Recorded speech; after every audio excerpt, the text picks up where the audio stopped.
نحمده ونصلي على رسوله الكريم أما بعد فأعوذ بالله من الشيطان الرجيم بسم الله الرحمن الرحيم فكلي واشربي وقري عينا فإما ترين من البشر أحدا فقولي إني نذرت للرحمن صوما فلن أكلم اليوم إنسيا صدق اللہ العظیم۔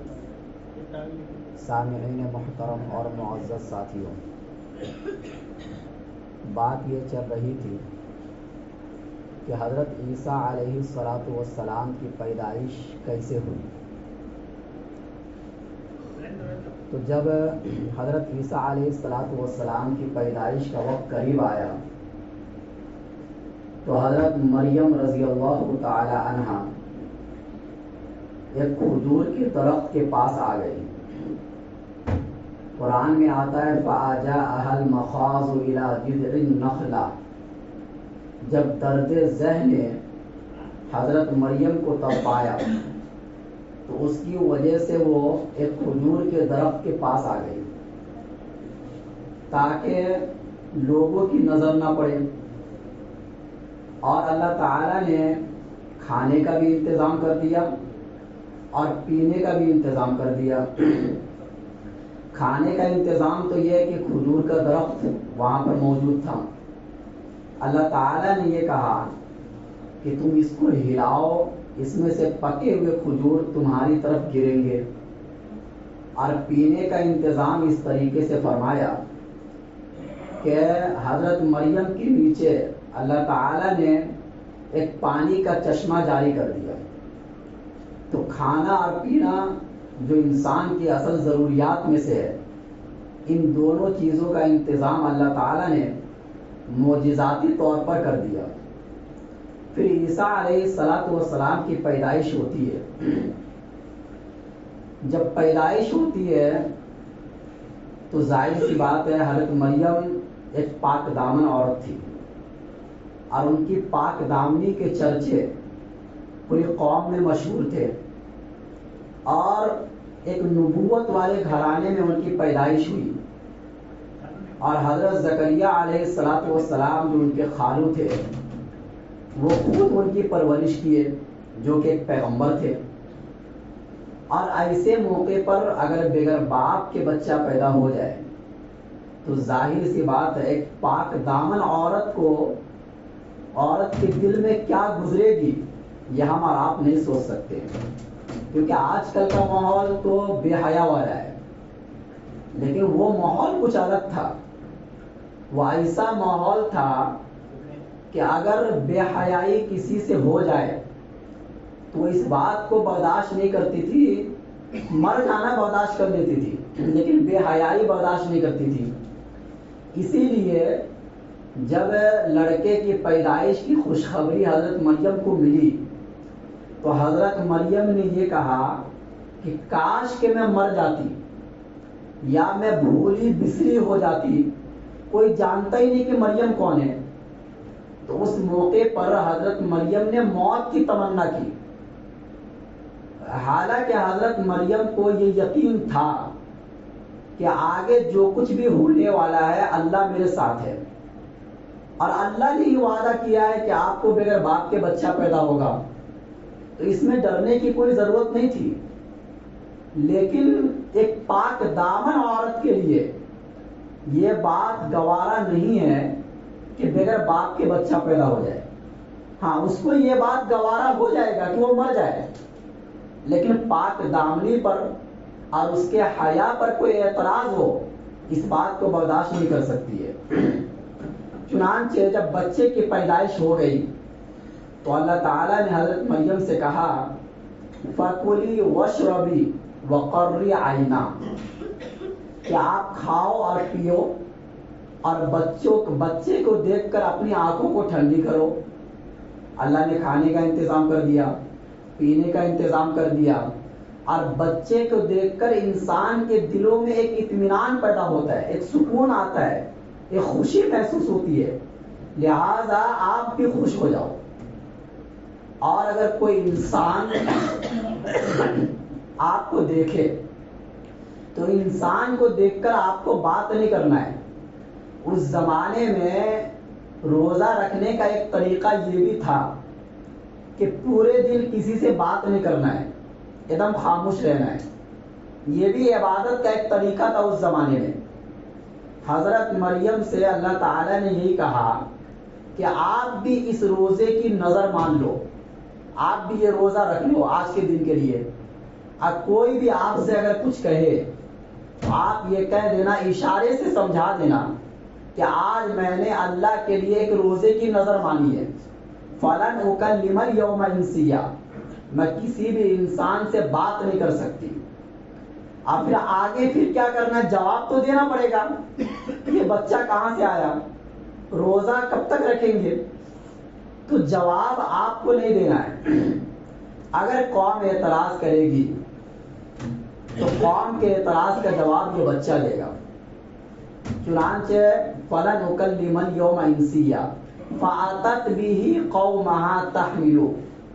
جب اللہ کے وعدوں پر ان کو یقین آ گیا مکمل طور سے, اب وہ سمجھ گئے کہ بچے کو تو لے کے جانا ہی پڑے گا قوم کے پاس, آج نہیں تو کل. لہذا بچے کو اٹھا کر قوم کے پاس لے کر آئی. فَأَتَتْ بِهِ قَوْمَهَا تَحْمِلُهُ قَالُوا يَا مَرْيَمُ لَقَدْ جِئْتِ شَيْئًا فَرِيًّا. قوم کے لوگوں نے کہا کہ اے مریم, تو نے بہت ہی غلط کام کیا, بہت ہی گھناؤنی حرکت کی اور بہت ہی برا کام تو نے کیا. شیئن فریا یا اخت ہارون ما کان ابوک امرأ سوء وما کانت امک بغیا. اے ہارون کی بہن, تیرا باپ برا آدمی نہیں تھا اور تیری ماں زانیہ نہیں تھی. دیکھو, کسی بھی قوم کے اندر جب کوئی بیٹی بے حیا بن جاتی ہے تو اعتراض کس پر ہوتا ہے, بیٹی پر تو ہوتا ہی ہے, لیکن اس سے کہیں زیادہ اعتراض اور اس سے کہیں زیادہ شرمندگی ماں اور باپ اور بھائی کو ہوتا ہے. اس لیے حضرت مریم کی قوم نے حضرت مریم سے تو اتنا کہا کہ آپ نے بہت برا کام کیا, لیکن الزام کس پر لگا کہ آپ تو ہارون کی بہن, ہارون ان کے بھائی کا نام تھا. اس زمانے میں نبیوں کے نام پر لوگ اپنا نام رکھا کرتے تھے. یہ اگرچہ آج کل معاشرہ نہیں ہے, آج کل ایسا نام لوگ رکھتے ہیں جو کسی نے نہیں رکھا ہو, لیکن اس زمانے میں یا صحابہ کے زمانے میں ایسا نہیں ہوتا تھا. جو نام نبیوں کے ہوا کرتے تھے یا جو نام کسی بزرگ کے ہوا کرتے تھے وہی نام وہ لوگ رکھا کرتے تھے. معانی اچھے ہونے چاہیے. تو بہرحال ہارون ان کے بھائی کا نام تھا حضرت مریم کے. کہا اے ہارون کی بہن, نسبت بھائی کی طرف, یعنی آپ کا بھائی بھی ایسا نہیں تھا. ما کانا ابوک امرأ سوء, آپ کا باپ برا آدمی نہیں تھا. باپ کون تھا, حضرت عمران. اور عمران کون تھے, بیت المقدس کے امام. اور بیت المقدس کون سی مسجد ہے آپ جانتے ہیں, جن کو حضرت سلیمان علیہ السلام نے بنایا تھا. ایک پیغمبر نے اس مسجد کو بنایا جو ہمارا قبلہ اول بھی ہے. اللہ کے نبی 16 یا 17 مہینہ اسی مسجد کی طرف گھوم کر نماز بھی پڑھے ہیں, اس لیے بیت المقدس کو ہم قبلہ اول بھی کہتے ہیں.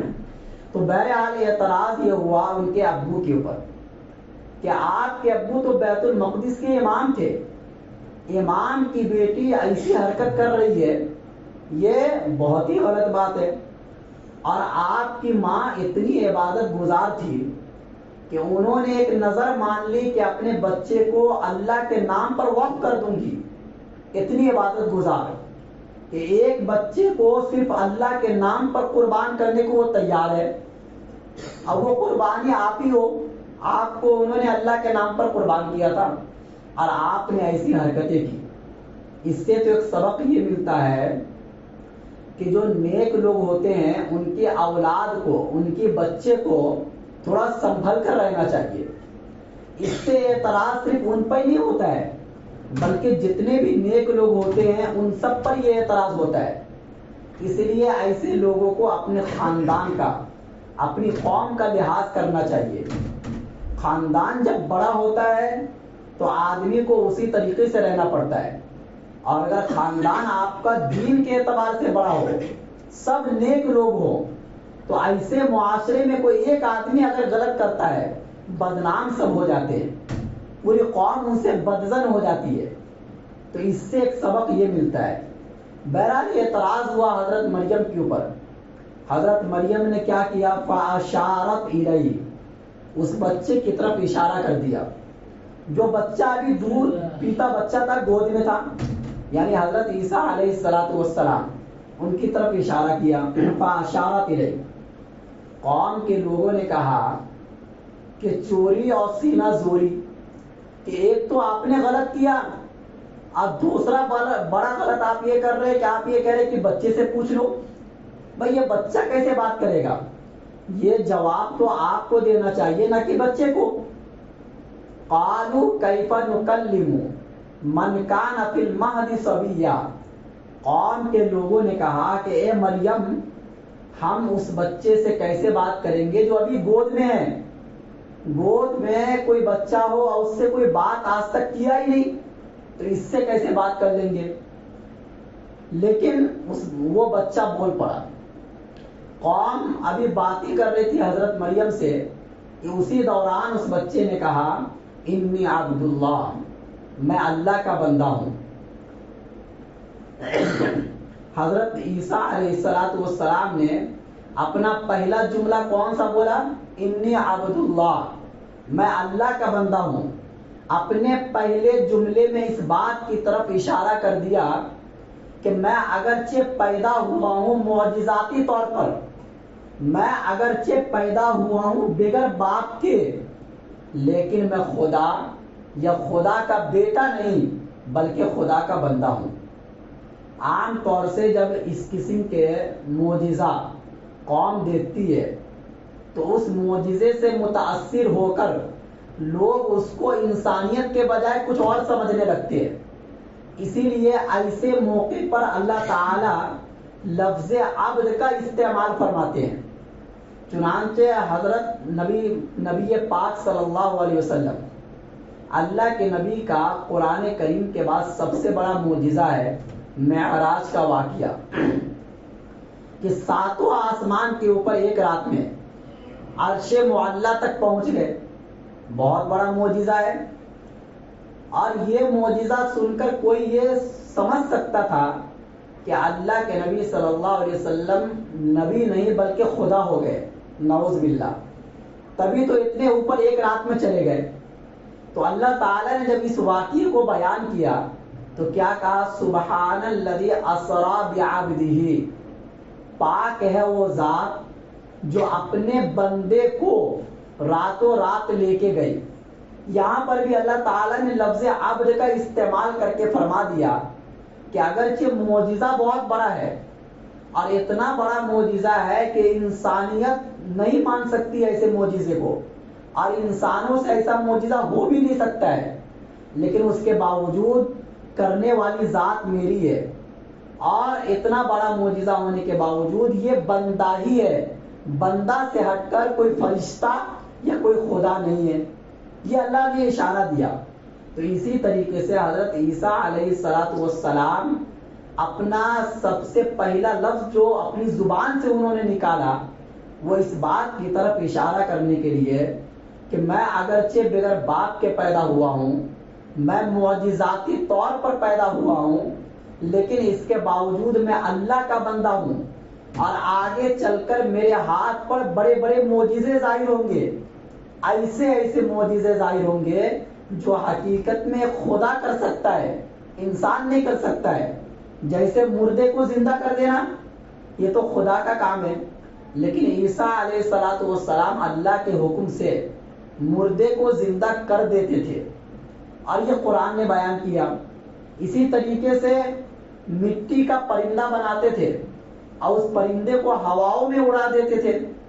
یہ خدا کر سکتا ہے, لیکن قرآن نے ان معجزے کو بیان کرنے کے بعد ہر موقع پر یہی کہا بِإِذْنِ اللَّهِ, یہ سب کام اللہ کے حکم سے ہو رہا ہے. جب اللہ کے حکم سے ہوگا تو تو یہ اعتراض ختم ہو جاتا ہے. تو حضرت عیسیٰ علیہ السلام نے فرمایا کہ کتنے بھی بڑے بڑے معجزے میرے ہاتھ پر ظاہر ہوں گے، لیکن اس کے باوجود انی عبد اللہ، میں اللہ کا بندہ ہوں، میں خدا یا خدا کا بیٹا یا تیسرا خدا نہیں ہوں، جیسا کہ عیسائی لوگ آج مانتے ہیں. اس کے بعد کہا آتانی الکتاب وجعلنی نبیا، اللہ نے مجھے کتاب دیا ہے اور اللہ نے مجھے نبی بنایا. اب ایک بچہ گود میں ہے اور وہ اتنی بڑی بات کہہ دے کہ اللہ نے مجھے کتاب بھی دیا ہے، یعنی ایک نئی کتاب اللہ ان کو دیں گے اور نئی شریعت اللہ ان کو دیں گے، اور اللہ نے مجھے نبی بھی بنایا ہے. اس سے تو ایک بات یہ بھی سمجھانا ہے کہ جو لڑکا بعد میں چل کر نبی بنے گا وہ غلط طریقے سے پیدا نہیں ہو سکتا ہے. قوم کو یہ سمجھایا گیا کہ جو بچہ بعد میں چل کر اتنا بڑا پیغمبر بنے گا کہ جن کو نئی کتاب ملے گی، نئی شریعت ملے گی، وہ لڑکا کسی غلط طریقے سے پیدا نہیں ہو سکتا، جیسا کہ ان کی قوم کے لوگوں نے حضرت مریم پر اعتراض کیا. فرمایا آتانی الکتاب وجعلنی نبیا وجعلنی مبارکا اینما کنت واوصانی بالصلاة والزکاة ما دمت حیا، کہ میں جہاں کہیں بھی رہوں گا اللہ کی برکت میرے ساتھ رہے گی. میں بابرکت ہوں، میری پوری زندگی برکت کے ساتھ ہے، میری زندگی کا ہر لمحہ اس میں اللہ کی برکت شامل حال ہے. وَأَوْصَانِي بِالصَّلَاةِ، اللہ نے مجھے نماز کا حکم دیا ہے، وَالزَّكَاةِ، اور زکوٰۃ کا حکم دیا ہے. تو گود میں ایک دودھ پیتا بچہ کیا کہہ رہا ہے کہ اللہ نے مجھے نماز کا حکم دیا ہے. حالانکہ نماز کون جانتا ہے؟ جس کو بتایا جاتا کہ نماز کہتے ہیں کس کو، زکوٰۃ کا علم کس کو ہوتا ہے؟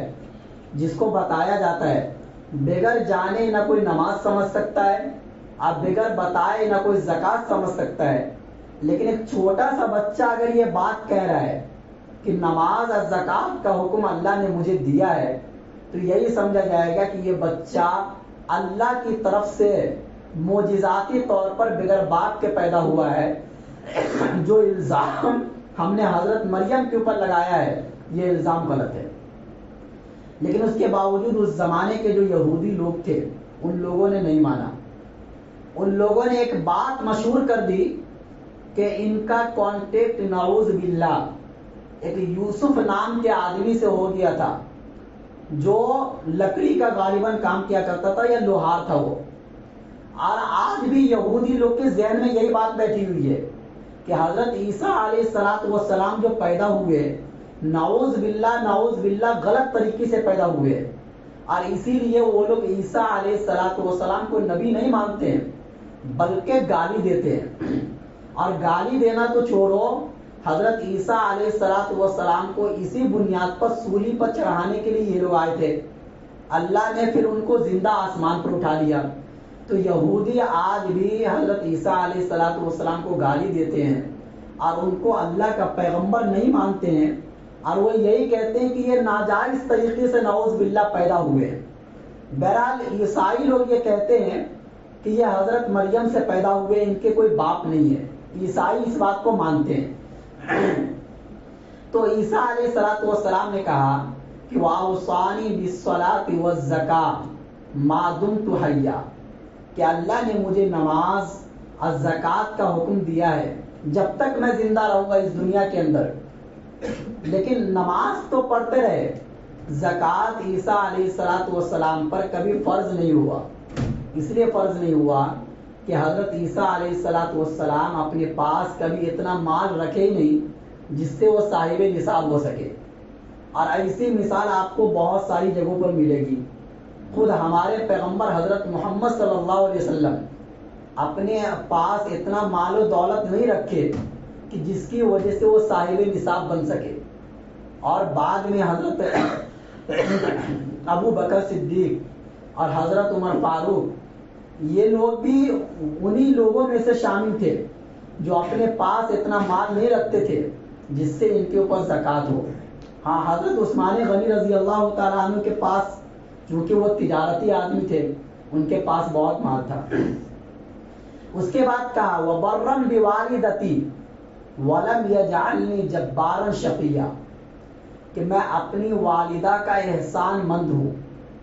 دیکھو یہاں پر بھی ایک بچہ کس کا ذکر کر رہا ہے؟ ماں کا صرف ذکر کر رہا ہے, باپ کا ذکر نہیں کر رہا ہے. تو پبلک کو سمجھ میں آ جانا چاہیے, قوم کو سمجھ میں آ جانا چاہیے کہ ایک بچہ خود اس بات کی طرف اشارہ کر رہا ہے کہ میری صرف ماں ہے, باپ نہیں ہے. اور یہ بات اگر بچہ بولے تو بچے کی بات ماننی پڑتی ہے کیونکہ بچہ غلط نہیں بول سکتا ہے.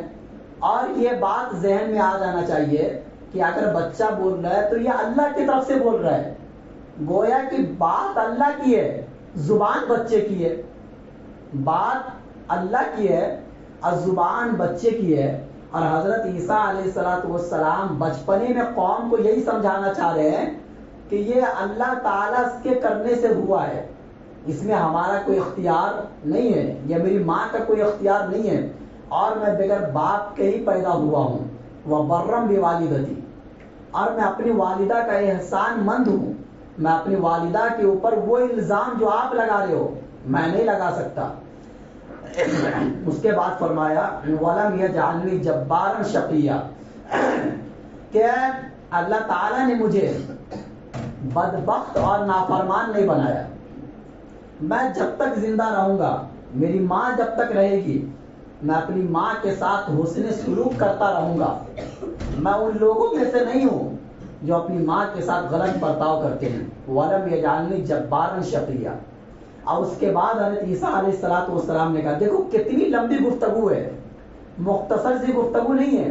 اگر حضرت عیسیٰ علیہ السلام اتنا بول کر بھی رک جاتے کہ قال انی عبد اللہ آتانی الکتاب وجعلنی نبیا کہ میں اللہ کا بندہ ہوں اور اللہ نے مجھے کتاب دیا اور مجھ کو نبی بنایا, اگر اتنا بول کر بھی رک جاتے تو کافی تھا.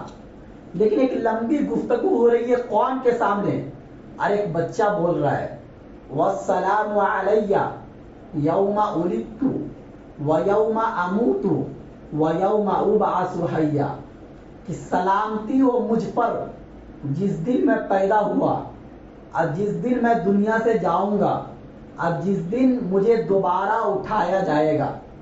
دیکھو انسان کی زندگی کے اندر یہ 3 دن بہت اہم ہوتے ہیں, جس دن وہ پیدا ہوتا ہے, جس دن وہ دنیا سے جائے گا اور جس دن اس کو دوبارہ اللہ کے سامنے اٹھایا جائے گا. یہ 3 دن بہت اہم ہے, اس لیے انسان انہی 3 دن کو یاد بھی رکھتا ہے. یا تو انسان اپنی پیدائش کے دن کو یاد رکھتا ہے, یا کوئی چلے جاتا ہے تو اس کے موت کے دن کو انسان یاد رکھتا ہے. اور ہم اور آپ آخرت کی تیاری کرتے ہیں, یعنی جب دوبارہ ہمیں زندہ کر کے اٹھایا جائے گا تو اس کی تیاری تو روزمرہ کرتے ہیں, اس کو تو یاد رکھتے ہی ہیں. تو کہنے کا مطلب یہ ہے کہ یہ 3 دن انسان کی زندگی میں بہت اہم ہوتے ہیں. اور حضرت عیسیٰ علیہ السلام کیا کہہ رہے ہیں کہ ان تینوں دنوں میں اللہ کی سلامتی ہو مجھ پر. اب یہاں پر رک کر ایک بات یہ سمجھنا ہے کہ عیسیٰ علیہ السلام کی پیدائش کا دن اور پیدائش کی تاریخ 2 چیزیں ہوتی ہیں. جب 2 چیزوں کو آپس میں ہم ملا دیتے ہیں تو مسئلہ سمجھنے میں گڑبڑی ہوتی ہے. ایک ہے تاریخ اور ایک ہے دن. دن ہوتا ہے جیسے کوئی آدمی منگل کے دن پیدا ہو گیا, کوئی پیر کے دن پیدا ہو گیا. اور تاریخ ہوتا ہے کہ کوئی 10 تاریخ کو پیدا ہوا. آج کل جو لوگ مناتے ہیں وہ تاریخ مناتے ہیں, دن نہیں مناتے. کیا مناتے ہیں؟ تاریخ مناتے ہیں لیکن دن نہیں مناتے ہیں. اسی لیے اللہ تعالیٰ نے اپنے پیغمبروں میں سے کسی بھی پیغمبر کی تاریخ کو محفوظ نہیں رکھا. آدم علیہ السلام سے لے کر حضرت محمد صلی اللہ علیہ وسلم تک آپ قرآن کی کسی آیت سے یا کسی بھی حدیث سے آپ ثابت نہیں کر سکتے کہ کون سے پیغمبر کس تاریخ میں پیدا ہوئے. حتیٰ کہ عیسائی لوگوں کی کتابوں میں بھی یہ بات نہیں ملے گی کہ حضرت عیسیٰ علیہ الصلوۃ والسلام کون سی تاریخ میں پیدا ہوئے. اسی لیے اس بات میں اختلاف ہے. کوئی کہتا ہے 25 دسمبر، کوئی کہتا ہے 6 جنوری، کوئی کہتا ہے 7 جنوری، کوئی کہتا ہے 19 جنوری. اور یہ آج بھی ایسے ماننے والے ان کی قوموں میں موجود ہے. اس لیے کوئی 6 جنوری کو مناتا ہے، کوئی 7 جنوری کو مناتا ہے، کوئی 19 جنوری کو مناتا ہے. اور آج تو ان کے لوگ یہ کہہ رہے ہیں کہ یہ مناؤ مت، کیونکہ جب اس بات کا حکم عیسیٰ علیہ الصلوۃ والسلام نے نہیں دیا، اور عیسیٰ علیہ الصلوۃ والسلام کے جانے کے 300 سال تک، کتنے سال تک؟ 300 سال تک اس بات کا، یعنی یہ رسم و رواج نہیں تھا. جو ان کے ماننے والے تھے عیسیٰ علیہ الصلوۃ والسلام کے، ان کو حواری کہا جاتا ہے، ان لوگوں نے اس بات کا حکم نہیں دیا. 300 سال کے بعد ایک بادشاہ آیا اور اس بادشاہ نے یہ کہا کہ دیکھو عیسیٰ علیہ الصلوۃ والسلام کی تاریخ کو اور ان کی تعلیمات کو اگر محفوظ رکھنا چاہتے ہو تو ایک دن ہم مناتے ہیں جس میں ہم بیٹھ کر، یعنی جو ان کے چرچ ہوتے اس میں بیٹھ کر ہم انجیل پڑھیں گے اور لوگ اس تعلیم سے متاثر ہوں گے. تو 1 سال 2 سال ایسا چلا، لیکن کیسا ہے نا، جب سیدھا سیدھا بیان ہوتا ہے تو عوام کو مزہ نہیں آتا ہے، نیند آنے لگتی ہے. اور جب اس میں کوئی واقعہ بیان کر دو، واقعہ غلط سلط، جھوٹے موٹے واقعات جو آج کل بیان کرتے ہیں، جس کا کوئی ریفرنس نہیں، جس کا کوئی حوالہ نہیں، تو قوم کو ایسی بات سننے میں بہت مزہ آتا ہے عام طور سے. تو قوم کو مزہ نہیں آ رہا تھا تو ان لوگوں نے کیا کیا، میوزک لگا دیے، گانے لگا دیے. اب چرچ میں یہ سب ہونے لگا. پھر کچھ سالوں کے بعد قوم کو اس میں بھی مزہ نہیں آیا تو ناچ گانے بھی شروع ہو گئے. پھر کچھ دنوں کے بعد قوم کو اس میں بھی مزہ نہیں آیا تو آہستہ آہستہ شراب پینا، زناکاری کرنا، بدکاری کرنا، جتنے بھی غلط کام ہو سکتے ہیں سب اس دن شروع ہو گئے. اور آج ایسا ہی ہے کہ عیسیٰ علیہ الصلوۃ والسلام کے نام پر جتنی بے حیائی دنیا میں اس دن پھیلتی ہے، اتنی بے حیائی دنیا میں کسی اور دن نہیں پھیلتی ہے. اور ایک بات یاد رکھو، جس بات کا حکم اللہ یا اس کے رسول نہ دے، اگر وہ کام آپ کرنے لگیں گے تو 1-2 سال صحیح چلے گا، لیکن اس کے بعد اس میں تبدیلی آتی چلی جائے گی، کیونکہ آپ کے پاس اس بات کو سمجھانے کے لیے کوئی دلیل نہیں ہے نا کہ آپ قرآن سے عوام کو سمجھاؤ بھائی یہ غلط ہے یہ صحیح ہے، یا حدیث سے سمجھاؤ کہ یہ غلط ہے یہ صحیح ہے. آپ نے تو اپنے طور سے وہ دن منانا شروع کر دیا. اب اس دن کے بارے میں نہ قرآن میں کوئی حکم ہے اور نہ حدیث میں کوئی حکم ہے. اور جو نوجوان طبقہ ہوتا ہے عام طور سے عیاشی ان میں غالب ہوتی ہے. اب ان کا ذہن آہستہ آہستہ شیطان پہلے اچھائی کی طرف آپ کو لائے گا اور ہوتے ہوتے ہوتے ہوتے آپ کو عیاشی کی طرف لے کے آئے گا. اب دیکھو پوری دنیا میں اس دن میں کتنے غلط کام ہوتے ہیں، لیکن اس کو نہیں لگتا کہ میں غلط کر رہا ہوں. اس کو یہی لگ رہا ہے کہ میں عیسیٰ علیہ الصلوۃ والسلام کی تعلیمات کو پھیلا رہا ہوں. بہرحال ایک مسلمان کے لیے وہ دن منانا یا مبارکبادی دینا غلط ہے، بلکہ وہ انسان کافر ہو جائے گا. اس لیے کہ وہ لوگ جو وہ دن مناتے ہیں ان کا عقیدہ یہ ہے کہ اس دن اللہ پیدا ہوئے تھے، نعوذ باللہ، یا اللہ کے بیٹے پیدا ہوئے تھے، یا تیسرے خدا بن کر پیدا ہوئے تھے. یہ 3 عقیدہ جس کو قرآن نے بیان کیا، اور تینوں کے بارے میں اللہ نے کہا کہ یہ تینوں قسم کے لوگ کافر ہیں، یہ تینوں قسم کے لوگ ہمارے ماننے والے نہیں ہیں. تو اگر آپ ان کو مبارکبادی دیتے ہیں تو مطلب یہ ہوتا ہے کہ آپ یہ کہہ رہے ہیں کہ اس دن جو آپ کا عقیدہ ہے اس کو میں مانتا ہوں، یعنی اس دن میں یا خدا کا بیٹا پیدا ہوا ہے، میں اس بات پر آپ کو مبارکبادی دیتا ہوں، یا نعوذ باللہ خدا پیدا ہوئے اس بات پر میں آپ کو مبارکبادی دیتا ہوں، یا نعوذ باللہ تیسرے خدا بن کر پیدا ہوئے اس بات پر میں آپ کو مبارکبادی دیتا ہوں. تو اگر اس کے پیچھے کی لاجک پر اگر آپ غور کریں گے تو بہت خطرناک جملہ ہے. اس سے آپ کا ایمان ایک وقت میں چلا جائے گا. اور اس طریقے سے ایمان آپ کا جائے گا کہ اس کے بعد آپ کو دوبارہ سے کلمہ بھی پڑھنا پڑے گا، اور اگر آپ شادی شدہ ہیں تو آپ کو نکاح بھی دوبارہ سے پڑھانا پڑے گا، ورنہ آپ کی بیوی وہ نہیں رہی. کیونکہ انسان ایک مرتبہ اگر اسلام سے نکل جائے تو اس کے سارے رشتے ختم ہو جاتے ہیں، حتیٰ کہ میاں بیوی والا رشتہ بھی ٹوٹ جاتا ہے. دوبارہ سے اس رشتے کو برقرار رکھنے کے لیے نکاح کی ضرورت پڑتی ہے. اللہ ہم سب کو کہیں